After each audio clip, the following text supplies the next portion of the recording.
Welcome back. You're watching Chartbusters. So let's go straight to the management who is sitting by. We have Sanghi Industries. The stock is on our radar to discuss the outlook for cement prices as well as their plans for capacity expansion and volumes in FY19. We have with us Bina Engineer, the director of the company, joining us on the phone line.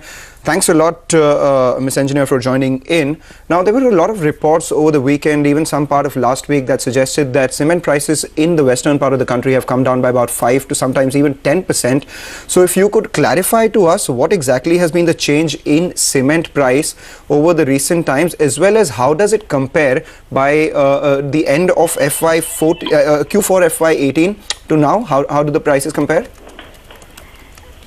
Yeah, the cement prices are likely to be under pressure because of the forthcoming monsoon. So that is anticipated and it happens all the years, so there's no news about it as such. Yes, there would be some pressure on the prices in coming months. Monsoon has just begun. While having said that, Sanghi has not had registered any price fall during since May, so we have maintained the price so far in Maharashtra. All right, ma'am. So you're telling us that from May onwards, Sanghi Industries has not cut any prices, correct? Correct. All right. So, ma'am, we wanted to communicate to you that we here at CNBC TV18, we wanted to check with our dealers, and then we didn't put out any sort of news like that because we wanted a cement company to come and clarify that piece of news to us. So you're saying there's no price cut, particularly in the west of India?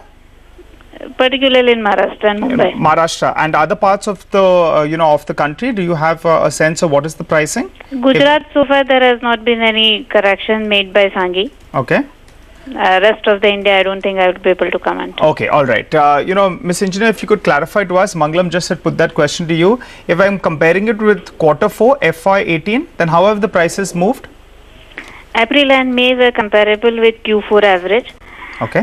June, we anticipate that there would be marginal correction in the prices, which is again seasonal. Also connected to the fact that the non-trade volume will be higher in the monsoon compared to the trade volume. Okay. And therefore, that also will have the price impact. So we can't call it a price correction, but because the mix change, the net realization to the company may come down. So June, there could be a small drop in the price realization.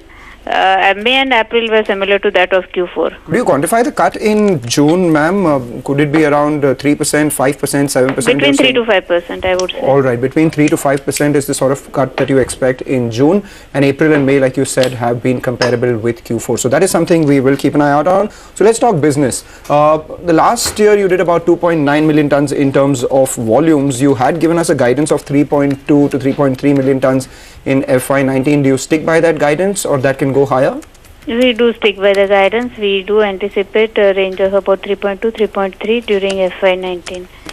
And the capacity addition plan, that's on track, right? You had 8.2 million tons in terms of expected capacity or targeted capacity by 2020. Currently, what does it stand at, and is this expansion on track?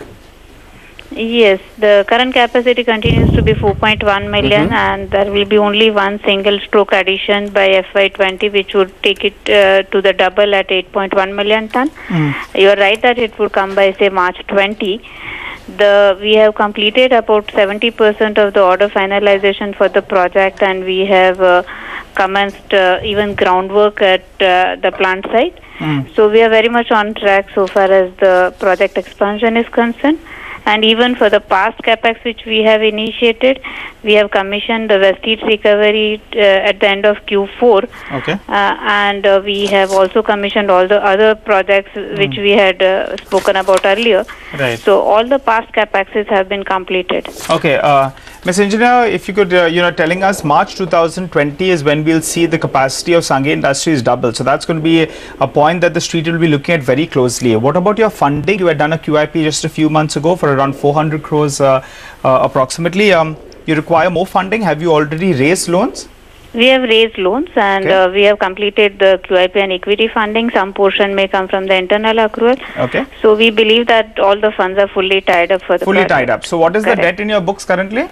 As of now, we have a gross debt of 700 crores, including about 180 crore of working capital. Okay.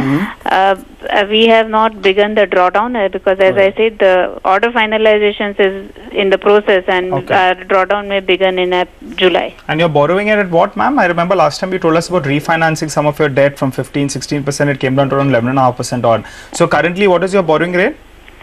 So one good news is that rating has improved from A minus to A stable. Okay. And the borrowing cost has been around 10.5-11%. Of course, the recent hike in MCLR by the banks would have an impact, marginal impact. Okay. But otherwise, so far as the company's own credit rating and the credit price is concerned, that has come down to about 10.75. All right. Ma'am, I remember the last time you said that you will save around 3 crore in terms of interest costs per quarter. That comes down to around 12 crores of savings. Last year, you did finance cost of close to 72 crores. I'm not counting the drawdown that you will take or the money that you will be taking for your requirements. But just on the basis of debt that you have right now, do you expect 12 crore rupees worth benefits in terms of finance costs or more than that?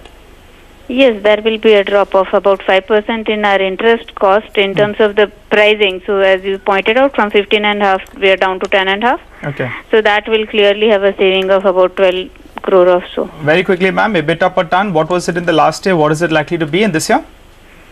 So last year we were about 860 rupees per ton for the year as a whole. All right.